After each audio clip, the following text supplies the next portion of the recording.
friends, you are welcome in my EJS Physics channel. We are discussing electromagnetic waves and communication system. Today we are going to discuss this communication system. मित्रांनो, आपण electromagnetic waves आणि communication system या टॉपिकमध्ये electromagnetic waves याच्याविषयी बरीचशी माहिती घेतलेली आहे. या लेक्चरमध्ये आपण कम्युनिकेशन सिस्टीम विषयी माहिती घेणार आहोत. याच्यापूर्वी कम्युनिकेशन म्हणजे काय हे अभ्यासलेलं आहे, माहिती आहे आपल्याला.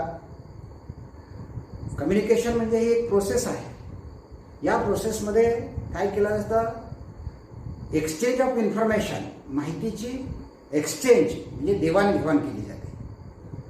The process of exchange of information is called communication. Now what is mean by communication system? Communication system म्हणजे काय? इट इज अ डिव्हाइस और setup. It is a device or setup which is used in the transmission of information from one place to another place.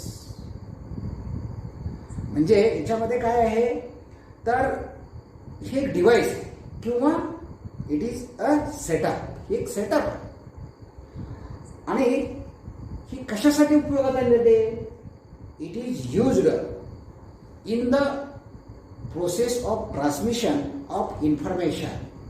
Information म्हणजे माहिती एका ठिकाणाहून दुसऱ्या ठिकाणी, from one place to another place. एका ठिकाणाहून दुसऱ्या ठिकाणी माहिती पाठवण्यासाठी किंवा त्याची देवाणघेवाण करण्यासाठी ज्या सेटअपचा किंवा ज्या डिव्हाइसचा वापर केला जातो त्याला आपण काय म्हणतोय? Communication system. आता ही कम्युनिकेशन सिस्टीम कशी चालते, काय चालते याच्याविषयी आपल्याला थोडंसं माहिती घ्यायची आहे. त्याची ब्लॉक डायग्राम वगैरे ही आपण अभ्यासणार आहोत. तर कम्युनिकेशन सिस्टीम म्हणजे नेमकं काय, त्याचं कसं वर्किंग चालतं, आता मी तुम्हाला हे शिकवतोय. हे जर वर्गामध्ये शिकवत असेल तर माझा आवाज म्हणजे साऊंड, हा जो सिग्नल आहे किंवा हा मेसेज आहे तो डायरेक्ट तुमच्यापर्यंत पोहोचतो. आता हा सिग्नल जो आहे तो कसा आहे? साऊंड वेव्ह किंवा एक मेकॅनिकल वेव्हज आहे. त्याची फ्रिक्वेन्सी कमी असते आणि कमी फ्रिक्वेन्सी असल्यामुळं हे जे वेव्हज आहेत, ऑडिओ वेव्हज त्याला म्हणतो आपण, हे ऑडिओ वेव्हज फार डिस्टन्स चालून जाऊ शकत नाही. काही ठराविक डिस्टन्स नंतर त्याच्यातली एनर्जी संपून जाते आणि ते त्याच्या पुढं ही माहिती पोहोचत नाही. पण खूप लांब अंतरापर्यंत, आज तुम्ही वेगवेगळ्या ठिकाणी आहात, कित्येक किलोमीटर माझ्यापासून दूर आहात, पण मी जी माहिती तुम्हाला देतोय, माझ्याकडे जी माहिती आहे ती तुम्हाला मी सांगतोय. हे पोहोचवण्यासाठी आपण ह्या कम्युनिकेशन सिस्टीमचा वापर करतोय. तो कसा करतोय तर ते समजून घ्या. आत्ता जी मी बोलतोय हे मोबाईलमध्ये घेतलं जातं. म्हणजे माझ्याकडून मोबाईलपर्यंत जाणारा जो सिग्नल आहे तो मेसेज सिग्नल आहे आणि तो कसा आहे? साऊंड वेव्हच्या स्वरूपामध्ये आहे. हा डायरेक्ट तुमच्यापर्यंत येऊ शकत नाही. मग इथं काय होतं, या मोबाईलमध्ये जो माईक असतो किंवा मायक्रोफोन असतो हा काय करतो तर या साऊंड वेव्हचं रूपांतर इलेक्ट्रिकल एनर्जीमध्ये करतो. मोबाईलमध्ये एक माईक बसवलेला असतो, तो काय करतो त्याचं रूपांतर इलेक्ट्रिकल सिग्नलमध्ये करतो आणि हा इलेक्ट्रिकल सिग्नल त्याचं परत ॲम्प्लिफिकेशन केलं जातं आणि नंतर याचं रूपांतर इलेक्ट्रोमॅग्नेटिक वेव्हमध्ये केलं जातं. आणि हे इलेक्ट्रोमॅग्नेटिक वेव्ह मोबाईलपासून तो ज्या लोकेशनमध्ये, ज्या टावरच्या लोकेशनमध्ये आहे त्या टावरपर्यंत हे पोहोचवले जातात. आता या ठिकाणी मोबाईलमध्ये एक ट्रान्समीटर असतो. हा ट्रान्समीटर काय करत असतो तर हे इलेक्ट्रोमॅग्नेटिक वेव्हज ट्रान्समिट करत असतो, बाहेर टाकत असतो. आता मोबाईलमधून टाकलेले वेव्हज हे मूळच्या साऊंड वेव्हच्या पद्धतीमध्ये नसतात किंवा साऊंड वेव्ह सारखे नसतात, तर ते वेगळ्या प्रकारचे वेव्हज आहेत. आता हा जो सिग्नल आहे त्याला ट्रान्समिटेड सिग्नल म्हणायचं. आणि हा ट्रान्समिटेड सिग्नल टावरपर्यंत जाईल, टावरपासून सॅटेलाईटपर्यंत जाईल, सॅटेलाईटपासून तुम्ही ज्या टावरच्या रेंजमध्ये आहात त्या टावरपर्यंत जाईल आणि त्या टावरपासून पुन्हा ते वेव्स बाहेर आणखी इमिट केले जातील आणि तुमचा जो हँडसेट आहे त्या हँडसेटपर्यंत पोहोचतील. आता तुमचा हँडसेट म्हणजे काय आहे, तो रिसिव्हर आहे आणि माझा मोबाईल आहे तो काय आहे, ट्रान्समीटर आहे. आता काही वेळेस याच्यामध्ये काय होऊ शकतं, तर या मधल्या सगळ्या ज्या प्रोसेसमध्ये त्याच्यामध्ये नॉईज इन्क्लूड होऊ शकतो, म्हणजे अनवॉन्टेड सिग्नल त्याच्यामध्ये इन्क्लूड होऊ शकतो. काही वेळेस होणारही नाही, काही त्याच्यामध्ये होऊ शकतं.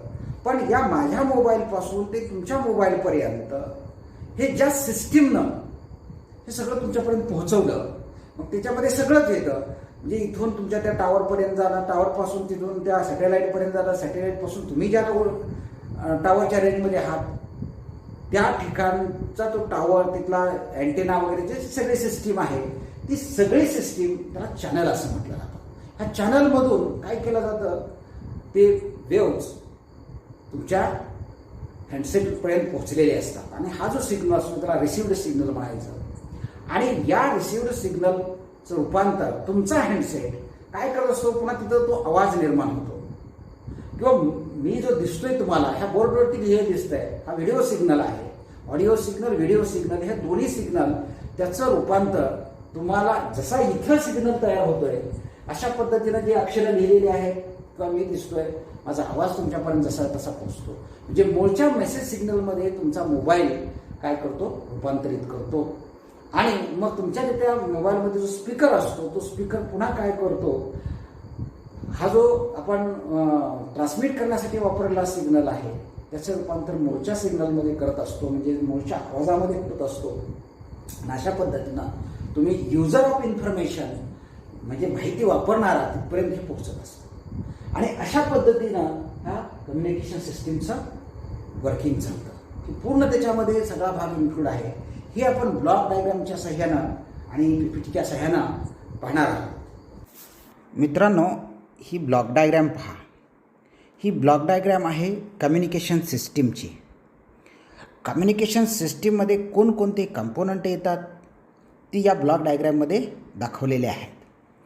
त्याच्यामध्ये पहिला जो पार्ट येतो तो म्हणजे इन्फॉर्मेशन सोर्स. तो एका ब्लॉकच्या सहाय्यानं दाखवलेला आहे. इन्फॉर्मेशन म्हणजे माहिती, माहितीचा स्रोत, जिथून माहिती आपल्याला पाठवायची आहे तो ब्लॉक किंवा ती सिस्टीम म्हणजे आपण म्हणूया इन्फॉर्मेशन सोर्स. हा इन्फॉर्मेशन सोर्स काहीतरी सिग्नल तयार करत असतो किंवा कुठल्या तरी सिग्नलच्या स्वरूपामध्ये ही माहिती त्यांनी पाठवलेली असते. आता उदाहरणार्थ मला तुम्हाला काहीतरी सांगायचं आहे. मी त्यासाठी काय करणार, एक टेलिफोनचा वापर करतो असं समजूया. मग मी जे बोलतोय माझा आवाज हा काय झाला, इन्फॉर्मेशन सोर्स झाला. मी स्वतः जी माहिती सांगणार आहे तो इन्फॉर्मेशन सोर्स झाला. आणि ज्या आवाजामध्ये ज्या एनर्जीच्या सहाय्यानं मी ती सांगणार आहे, माझा आवाज म्हणजे तो मेसेज सिग्नल झाला. आता हा जो मेसेज सिग्नल आहे तो आपण टेलिफोनमध्ये बोलत असताना त्याचं रूपांतर इलेक्ट्रिकल एनर्जीमध्ये केलं जातं. आणि ही इलेक्ट्रिकल एनर्जी पुढं ट्रान्समिट केली जाते, पाठवली जाते. आता ही इलेक्ट्रिकल एनर्जी बाहेर पाठवणारा जो आहे तो झाला transmitter.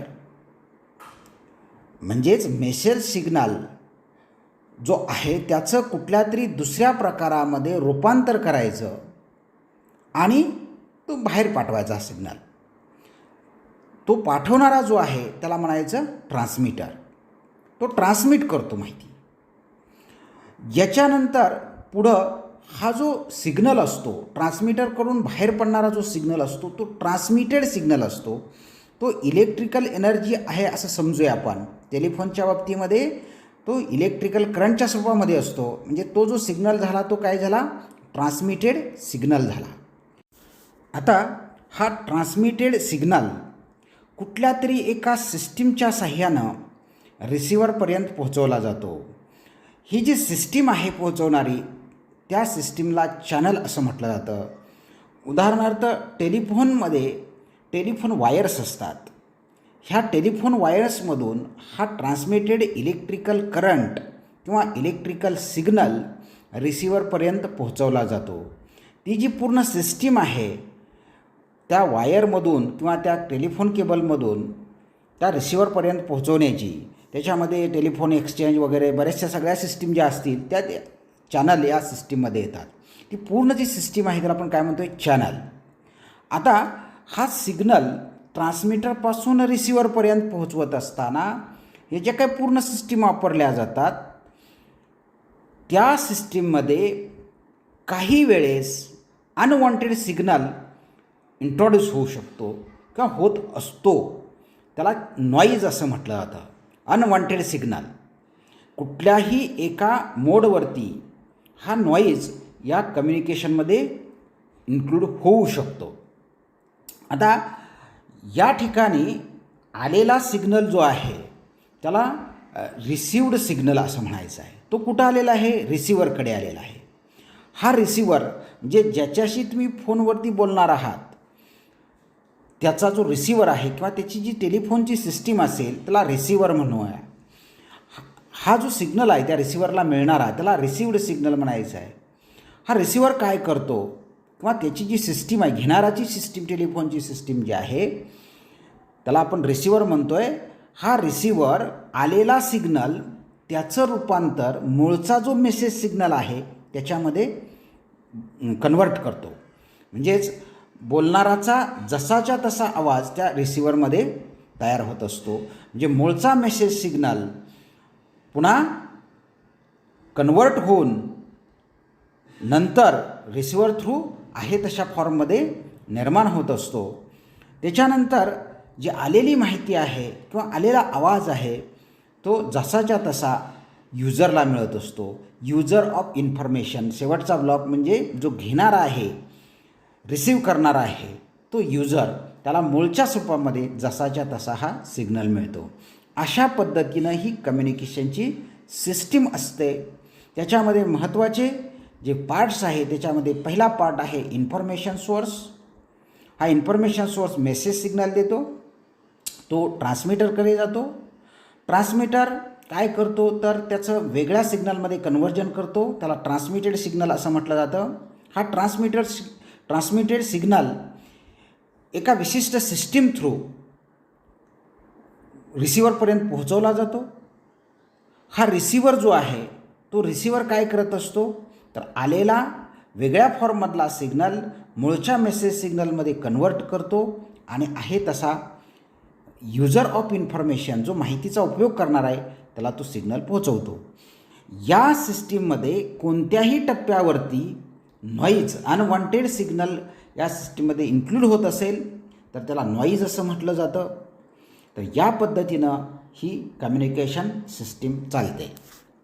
Important terms used in communication. पहिली टर्म आहे signal. Information converted in electrical form and suitable for transmission is called signal. Signals are of either analog or digital. तर इन्फॉर्मेशन म्हणजे माहिती. ही माहिती इलेक्ट्रिकल फॉर्ममध्ये किंवा इलेक्ट्रिकल करंटच्या स्वरूपामध्ये कन्वर्ट केलेली असते की जी ट्रान्समिट करण्यासाठी सुटेबल असेल. अशा इलेक्ट्रिकल करंटला आपण सिग्नल असं म्हणतो. आता हा जो सिग्नल आहे तो दोन प्रकारे असू शकतो. हा ॲनालॉग पद्धतीनं असू शकतो किंवा डिजिटल फॉर्ममध्ये असू शकतो. आता ॲनालॉग फॉर्म म्हणजे कसा तर जो सिनुसायडल वेव्ह असतो, साईन वेव्ह क्रस्ट ट्रप पद्धतीनं, त्याला काय म्हणायचं आहे, ॲनालॉग सिग्नल. ॲनालॉग सिग्नलमध्ये जो करंट असतो तो स्लोली इन्क्रीज होत जातो, मॅक्झिमम होतो, पुन्हा डिक्रीज होतो, पुन्हा विरुद्ध दिशेमध्ये जातो, पुन्हा विरुद्ध दिशेमध्ये वाढतो, पुन्हा कमी होत जातो. अशा पद्धतीनं ही स्लो प्रोसेस असते. आणि डिजिटल सिग्नल म्हणजे स्क्वेअर वेव्हमध्ये सडनली हाय, एकदम मॅक्झिमम आणि पुढच्या क्षणी झिरो अशा पद्धतीचे वेव्ज असतात त्याला स्क्वेअर वेव्ह असे म्हणतात. आणि हा जो सिग्नल असतो त्याला डिजिटल सिग्नल असं म्हटलं जातं. हा डिजिटल सिग्नल कशासाठी वापरला जातो तर टेक्स्ट मेसेज वगैरे जे असतात ते पाठवण्यासाठी आपण ह्या डिजिटल सिग्नलचा वापर करत असतो. Next term transmitter. Transmitter converts a signal produced by source of information into suitable form for transmission. आता ट्रान्समीटर म्हणजे अशी सिस्टीम की जी सोर्स ऑफ इन्फॉर्मेशनकडून मिळालेला सिग्नल सुटेबल फॉर्ममध्ये कन्वर्ट करते. म्हणजे ट्रान्समिशन करण्यासाठी सुटेबल असलेल्या फॉर्ममध्ये कन्वर्ट करणारी जी सिस्टीम आहे त्याला काय म्हणायचं आहे, ट्रान्समीटर असं म्हणायचं आहे. नाव next term transducer. A device which converts energy in one form to another form is called transducer. आता ट्रान्सड्यूसर म्हणजे काय तर असं डिव्हाइस की ते एनर्जीचं एका प्रकारामधून दुसऱ्या प्रकारामध्ये कन्व्हर्जन करतं, त्या डिव्हाइसला आपण ट्रान्सड्यूसर असं म्हणतो. आता या ट्रान्सड्यूसरचे अनेक प्रकार आहेत, कारण एनर्जीचे अनेक प्रकार आहेत. त्या प्रकारानुसार ट्रान्सड्यूसरचे प्रकारसुद्धा बदलतात. त्याच्यापैकी एक उदाहरण आपण समजून घेऊया, इलेक्ट्रिकल ट्रान्सड्यूसर. आता इलेक्ट्रिकल ट्रान्सड्यूसरचं काम काय, a device which converts physical variable into electrical signal. एखादा फिजिकल व्हेरिएबल असेल त्याचं रूपांतर इलेक्ट्रिकल सिग्नलमध्ये केलं जातं, त्याला इलेक्ट्रिकल ट्रान्सड्यूसर असं म्हटलं जातं. इथं याचं उदाहरण जे आहे ते मायक्रोफोन म्हणजे mic. It converts sound energy into electrical energy. Sound हा काय आहे, एक फिजिकल व्हेरिएबल आहे आणि त्या आवाजानुसार जो माईक असतो तो माईक काय करतो, इलेक्ट्रिक करंट निर्माण करत असतो. म्हणजे एका एनर्जीचं, साऊंड एनर्जीचं रूपांतर या ठिकाणी इलेक्ट्रिकल एनर्जीमध्ये केलं जातं. हा करणारं डिव्हाइस ते म्हणजे माईक किंवा मायक्रोफोन त्याला म्हणतो आपण, आणि तो एक प्रकारचा ट्रान्सड्यूसर आहे. त्याच्यानंतर स्पीकर हा सुद्धा एक ट्रान्सड्यूसर आहे. हा स्पीकर काय करतो, इलेक्ट्रिकल एनर्जीचं रूपांतर साऊंड एनर्जीमध्ये करतो. म्हणजे एका फॉर्ममधली एनर्जी आहे त्याचं रूपांतर हे दुसऱ्या एनर्जीच्या फॉर्ममध्ये केलं जातं. तर ट्रान्सड्यूसर म्हणजे काय, it is the device which converts energy in one form to another form. Now next term receiver. The receiver accepts the transmitted message from the channel output and converts it back into a form understandable by humans. The receiver consists of pickup antenna to pick up signal, demodulator, an amplifier and transducer. बघा, next term आपल्याला माहिती करून घ्यायची आहे ती म्हणजे receiver. Receiver काय करतो, ॲक्सेप्ट द ट्रान्समिटेड मेसेज. ट्रान्समीटरनं मेसेज ट्रान्समिट केलेला असतो, चॅनल थ्रू रिसीवरपर्यंत पोहोचतो. म्हणजे चॅनलचं जे आउटपुट आहे, शेवट जो होणार आहे चॅनलचा, त्याला आपण त्याच्यातून शेवटच्या ठिकाणाहून जे बाहेर पडणारा मेसेज आहे त्याला आपण काय म्हणू, आउटपुट ऑफ चॅनल. आता हे जे आउटपुट आहे म्हणजेच ट्रान्समिटेड सिग्नल आहे त्याचं कन्वर्जन कशामध्ये करतो, अशा मेसेजमध्ये करतो की अंडरस्टँडेबल बाय ह्युमन्स, म्हणजे माणसाला समजेल अशा पद्धतीनं जो सिग्नल असेल त्या सिग्नलमध्ये तो कन्वर्ट करतो. The receiver consist of. आता ह्या रिसिव्हरमध्ये काय काय येतं, रिसिव्हर म्हणजे काय फक्त एक सिंगल नाही तर त्याच्यामध्ये अनेक पार्ट आहेत. तर त्याच्यामध्ये पिकअप अँटेना येतो, म्हणजे आलेला सिग्नल घेण्यासाठी, ॲक्सेप्ट करण्यासाठी त्याला पिकअप अँटेना म्हणायचा आहे. तो काय करतो, पिकअप करतो, सिग्नल घेतो, ॲक्सेप्ट करतो. त्याच्यानंतर डीमॉड्युलेटर.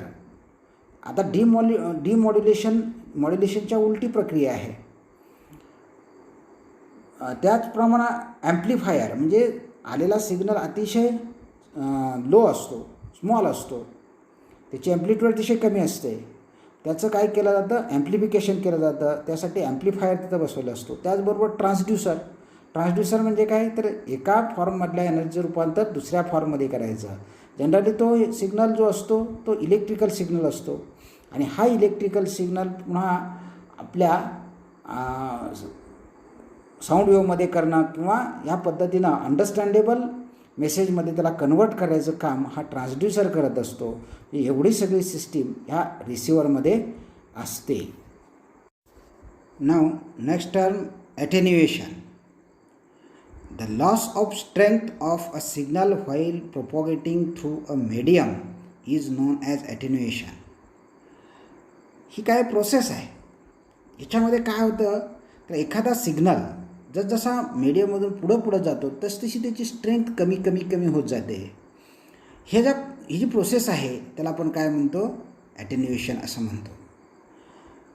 साधं आपण बोललो तर जवळ असेल तर आवाज मोठा येतो. जसजसं हा सिग्नल किंवा आवाज दूर जाईल तसतसं त्याची स्ट्रेंथ कमी होत जातो आणि दूरवरच्या व्यक्तीला काय होतं, हा आवाज कमी ऐकत जसजसं अंतर वाढत जाईल तसतसं आवाज त्याची स्ट्रेंथ कमी होत जाते. त्याला ॲटेन्युएशन असतं. Amplification. It is the process of increasing amplitude of signal using electronic circuit is called as amplification. Amplification म्हणजे काय, तर एखादा जो सिग्नल आहे त्याची ॲम्प्लिट्यूड वाढवणं आणि ही जी प्रोसेस आहे त्याला काय म्हणायचं आहे, ॲम्प्लिफिकेशन. ॲम्प्लिफिकेशन घडवून आणणार असतो त्याला आपण काय म्हणतो, ॲम्प्लिफायर. सर्वांना माहिती आहे ॲम्प्लिफायर असतो तो आवाज वाढवतो. Range. The maximum distance between a source and destination up to which the signal is received with sufficient strength is called range. आपण रेंज हा शब्द नेहमी व्यवहारामध्ये वापरतो.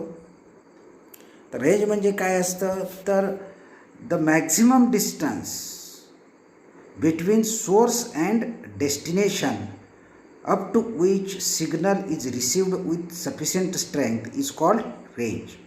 म्हणजेच जिथून सिग्नल स्टार्ट होतो, आता साधारण आपल्या मोबाईलसाठी सुद्धा रेंज म्हणतो आपण.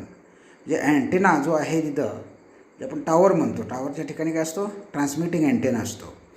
तर त्याला आपण सोर्स म्हणूया. तिथपासून असं मॅक्झिमम डिस्टन्स, जास्तीत जास्त अंतर, की तिथपर्यंत काय होतं जातं, तर पुरेशा स्ट्रेंथनं सिग्नल पोचतो. त्या डिस्टन्सला काय म्हणायचं आहे, रेंज असं म्हणायचं आहे. Bandwidth. The frequency Range Rover which an equipment operates or portion of spectrum occupied by the signal. आता आपण इलेक्ट्रोमॅग्नेटिक स्पेक्ट्रम बघितलेला आहे. त्याच्यामध्ये जे रेडिओ वेव्ज आहेत ते आपण कम्युनिकेशनसाठी यूज करतो आहे. आता या रेडिओ वेव्जपैकी ठराविक रेंजमधलेच वेव्ह आपल्या सिग्नलमध्ये असतात. आता साधं उदाहरण घ्यायचं, माणसाचा आवाज. आता हा जो आवाज आहे म्हणजे त्याला आपण साऊंड वेव्ज म्हणतो. या साऊंड वेव्हची रेंज कुठपर्यंत असते, तर 20 हर्ट्ज टू 20 किलो हर्ट्ज या रेंजमधला जो आवाज आहे तोच आपण ऐकू शकतो. म्हणजेच ही काय झाली, त्याची बँडविड्थ झाली.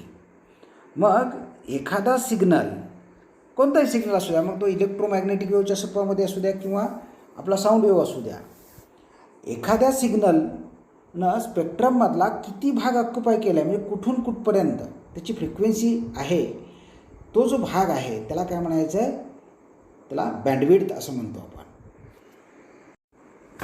नाव next term repeater.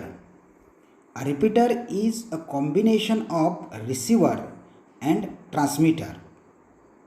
Repeaters are used to extend the range of communication. आता रिपीट करणं त्याला आपण रिपीटर असं म्हणतो. हे कॉम्बिनेशन आहे. कुणाचं कॉम्बिनेशन आहे, तर रिसिव्हर आणि ट्रान्समीटर.